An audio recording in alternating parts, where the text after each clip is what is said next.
Gəlin birlikdə glikoza ilə fruktozanın oxşar və fərqli xüsusiyyətlərinə birlikdə baxaq. Oxşar xüsusiyyət odur ki, glikoza və fruktozanın ümumi formulu C6H12O6-dır. Həmçinin də glikoza və fruktozanın oxşar xüsusiyyəti odur ki, ikisinin də tərkibində hidroksil qrupu olduğundan turşular reaksiyaya girib mürəkkəb efir əmələ gətirə bilirlər. Glikoza aldoheksozadır, yəni aldehid qrupu olan şəkərdir.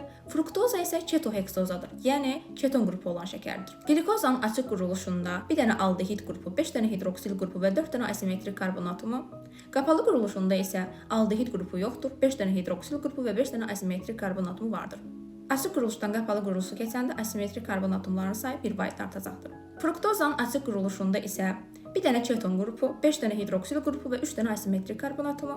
Qapalı quruluşunda isə keton qrupu yoxdur, 5 dənə hidroksil qrupu və 4 dənə asimetrik karbon atomu olacaq. Glikozanın tərkibində aldehid qrupu olduğundan həm oksidləşə bilir, həm də reduksiya oluna bilir, yəni hidrogenləşə bilir. Oksidləşən zaman glikon turşusuna çevriləcəkdir. Hidrogenləşən zaman isə 6 atomlu spirtə, yəni sorbitə çevriləcəkdir.